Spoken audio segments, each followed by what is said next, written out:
అయినటువంటి పని. కానీ సాధ్యం అవుతుందా? అదే అనేది చెప్పేశారు, పేపర్లో వచ్చేసింది.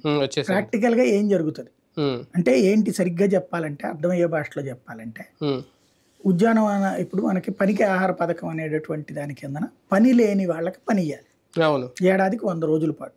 అదే ఇప్పుడు 250 రూపాయలు చొప్పున ఇస్తున్నారు. అదే ఉపాధి హామీ పథకం. దాన్ని వాస్తవంగా ఏంటంటే ఏ రోడ్లు తవ్వడమో లేకపోతే కాలువలు చేయడమో ఇట్లాంటి పనులకి ఇస్తారు. గతంలో ఏం చేశారంటే మొదట్లో అట్లాగా పని లేని వాళ్ళకి పని అని పెట్టి ఆ తర్వాత ప్రొక్లైనర్లతో పని చేయించేసి వీళ్ళ పేర్లతో డబ్బులు తీసుకుని రాష్ట్ర ప్రభుత్వాలు 100,000 మంది పేరు రాస్తే 100 మందికి పని దొరికేది అనమాట. అట్లాంటి తేడా వస్తుందని చెప్పేసి ఇప్పుడు కేంద్ర ప్రభుత్వం ఏం చేసింది, వాళ్ళందరినీ ఖచ్చితంగా డైరెక్ట్గా వాళ్ళే డబ్బులు వేస్తారు. అవును, ఈ సిస్టమ్ తీసుకొచ్చారు. అవును. ఇప్పుడు సమస్య ఏమొస్తుందంటే ఓటింగ్ రాజకీయం ఉంటుంది దీంట్లో. కూడా వీళ్ళు చాలా వరకు పని చేయరు, పెట్టరు.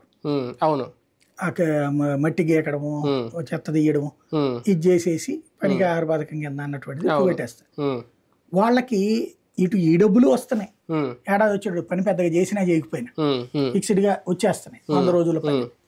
పైగా మళ్ళీ వాళ్ళ కూలికి